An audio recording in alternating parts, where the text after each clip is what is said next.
लेकिन paper leak पर सवाल सरकार से पूछा जाएगा, लेकिन सरकार ठीकरा राहुल गांधी पर फोड़ती है। अब राहुल गांधी विपक्ष में है तो पूछेंगे ना आपसे कि पेपर लीक क्यों हो रहे हैं। शिक्षा मंत्री कह रहे हैं कि राहुल गांधी की फ्रस्ट्रेशन है। अब विपक्ष सवाल भी ना पूछे। नहीं, सवाल वो पूरा पूछे, पर फ्रस्ट्रेशन है इसमें कोई दो राय नहीं है। अच्छा ये बताइए क्यों नहीं फ्रस्ट्रेशन होगी? पिछले 99 चुनाव वो हार चुके हैं, अब शतक में एक कम रह गया है, तो फ्रस्ट्रेशन बहुत स्वाभाविक है। आप एक और बात समझिए, फ्रस्ट्रेशन क्यों नहीं होगी?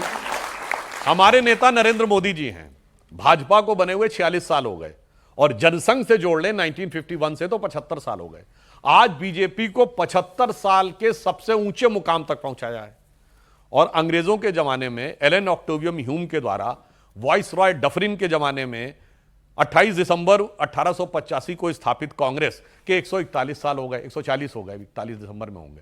राहुल गांधी ने 140 साल के इतिहास में कांग्रेस को सबसे निचले स्तर पर पहुंचाया। तो भाई साहब फ्रस्ट्रेशन तो होगा ही। और उसके बाद क्या है? उसके बाद कुछ मानने को राजी नहीं होना है। और आप एक और बात देखिए, मतलब मैं उसमें कोई व्यक्तिगत टिप्पणी नहीं करना चाहता, ये उनका नितांत व्यक्तिगत अधिकार है। इस समय उन्होंने कुछ जो ध्वजा भी बना रखी है, वो भी थोड़ी फ्रस्ट्रेटेड टाइप आदमी की होती है। लंबी सी खिचड़ी दाढ़ी बढ़ी हुई हो, आधी टी शर्ट पहन के, पैजामा पहन के, और फिर अनाप शनाप बोलना शुरू कर दे, ये गद्दार है, वो फलाना है, ढिमाका है। तो मुझे लगता है उनके व्यक्तित्व में, उनके परिवेश में, उनकी वाणी में, उनके वेश में आप देखें तो मुझे लगता है वो फ्रस्ट्रेशन के सांगोपांग स्वरूप नजर आएंगे। मतलब वो चिर युवा ही नहीं, राहुल जी चिर व्याकुल भी नजर आएंगे आपको, उनके पूरे व्यक्तित्व में वो दिखाई पड़ेगा। तो राहुल गांधी क्या बीजेपी के लिए भी जरूरी है कि राहुल गांधी कोई ना कोई गलती करते रहेंगे, कोई ना कोई बयान ऐसा देते रहेंगे जिससे असल मुद्दों से आप ध्यान भटका सकें और पूरा डिबेट राहुल गांधी पर शिफ्ट हो जाए? देखिए असल मुद्दे तो, अब जो असल मुद्दे की बात करते हैं तो मैं असल मुद्दे की बात करना चाहता हूं। आज विश्व में इतनी बड़ी चुनौती है, इसमें कोई दो राय नहीं है। दुनिया में कोई भी ऐसा देश बताइए जो इस प्रॉब्लम से ना जूझ रहा हो। मैं कहता हूं आज ही के समय खोलिए, सैन फ्रांसिस्को में कितना लीटर पेट्रोल है? मिनिमम 10-20% से लेकर 40% अमेरिका में बढ़ा है। यूरोप में 20 से 40% बढ़ा है। एशिया के मार्केट्स में तो 60% तक बढ़ा है। भारत में अभी भी 10% बढ़ा है। आज भी महंगाई की दर 3.5% है, जो आरबीआई द्वारा निर्धारित 4% की दर के रेंज में है। इस बुरी परिस्थिति में, और इस बुरी परिस्थिति में भी भारत की विकास दर 7.4% है। इस बुरी परिस्थिति में भी हमारा एक्सपोर्ट बढ़ा है, $680 बिलियन हुआ। इस बुरी परिस्थिति की बात कर रहा हूं।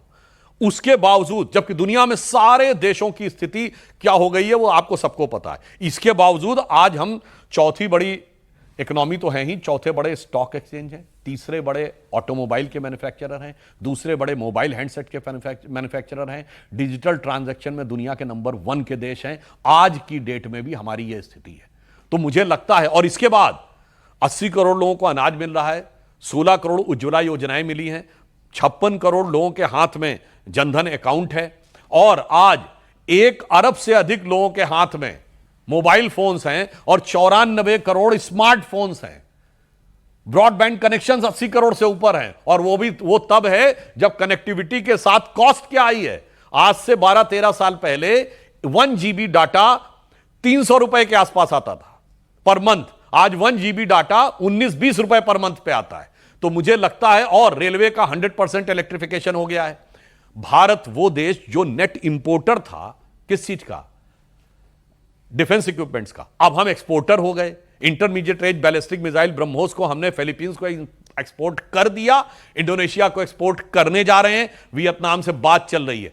आज स्थिति यह है कि भारत उस मुकाम पर पहुंचा, जैसे अभी आपने देखा होगा प्रधानमंत्री जी विदेश यात्रा पे गए, यूएई ने हमें 30 million barrel strategic oil reserve में ऐड करने के लिए तेल देने का तय किया।